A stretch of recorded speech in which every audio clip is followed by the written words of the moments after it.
Hey, y'all.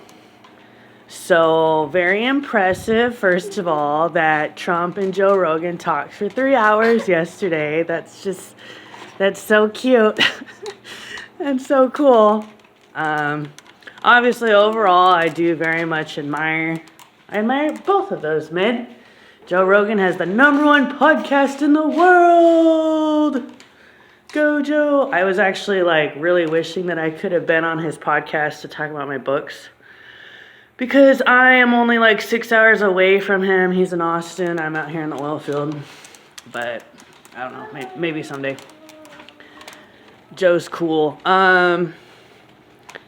Trump talked for 3 hours. Good job, Trump. Good job, Trump. You know what else is crazy?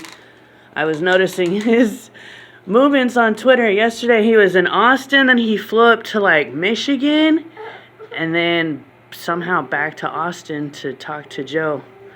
So that's a lot of flying. I bet that really gets irritating.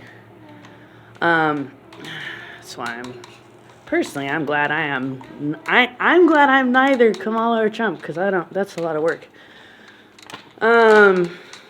Oh yeah, okay, so I just had this epiphany. What is up? Trump never laughs. Don't you guys think that's weird? I forget, there was something I heard in college. They were talking about insane asylums, and they said that in America, we put people in insane asylums who laugh too much and who are too emotional. But in Russia, they put people in insane asylums who never laugh and who are serious all the time. You know why? Because laughter is a stress reliever. The more you laugh, the more you laugh, the less stressed out you are. The less you laugh, the more you're stressed, because you're just holding it all in, and you're just I don't know, but I think that probably is what's going on with him. He's just so pissed off and he's holding it all in, and it's like a ticking time bomb.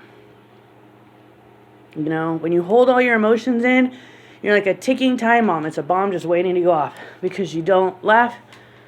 And yeah, people who don't laugh, they don't cry, right? Because they don't let anything out. And that's not good. Trump needs to see a counselor or a therapist. For real, y'all. And he needs to laugh and he needs to cry. What does he need to... I don't know. Growing up in rich families, and this is something I just thought of, because so my ex's family is rich. They're not billionaires, but they have a good amount of money. So I'm just wondering if the same things that my ex has gone through and is currently going through was also Trump's life of schmoozing rich older family members. What do people do to schmooze? You can use your imagination on that one. You don't want to use your imagination too far though, because it'll make your head spin. Maybe you'll feel a little bit nauseous. But these things happen in rich families.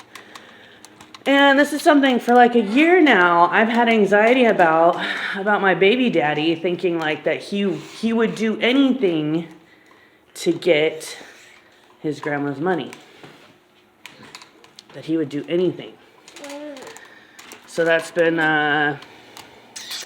gnawing at me for a while. Anyways, yeah, so what did Trump do to get his mom or his dad's or his grandma's money or his grandpa's money? I don't know. Something he probably should talk to a counselor about. But I will say, and everybody knew, that he had such a big hatred of women. Why? Yeah, what were the women in his family like? Rich white women. I know something about that. I mean, okay, you could say I've been rich at various times in my life, and it did make me kind of snooty, I guess. If any of you think I'm snooty, that's why. I've always had money. I've always had my needs met. Have I been spoiled? I don't know. Define spoiled. But my mom sure as heck has. It's ridiculous. My mom's been spoiled ever since she met my stepdad. These two jackwagons go on a cruise once a year or every 6 months They freaking go out to dinner every night. I've always been jealous of my mom, but whatever, you know. I'm sure she has to do some stuff to get spoiled. Stuff that I don't want to do. Anyways, but seriously, they just did like a Hawaii cruise, but my mom got COVID, and in a little bit I was like, ha. Because, I did feel like God was telling me through that, you don't need a Hawaii cruise. You don't need a vacation to New York. You don't need this, and that. Just live the simple life. Live the quiet life. The more simple your life is, the less stressful it is. The less you gotta suck up. Yeah. The less you gotta suck up. You know, sometimes you just want a little, there's a Bible verse about that. Better a little with peace than a lot with strife or stress or something like that. It's in Proverbs. You can look it up. But better a little with peace. My hair is I slept on it wet. Now it's all jacked up. Anyways, watch out for craving money. Watch out for being willing to do anything to get money. Because that'll mess you up. I really don't know anything. Well, I know something about that. When I worked at Papa John's, I made pretty good money. And whoop, it was stressful. Stressful. I was making a lot of money in that time period of my life because I was renting out rooms and I was working at Papa John's. What did I do with all my money? I didn't save it. There was a bar that I liked going to, and I really enjoyed their stupid cider beer. And I would buy beer for me and all my friends. It was fun, though. It was fun to be that person, you know, who could treat everybody I knew, buy food for them, buy beer for them. That was great. That was me for a year. I was living large. Oh, man. Anyways. But is that true joy? I don't know.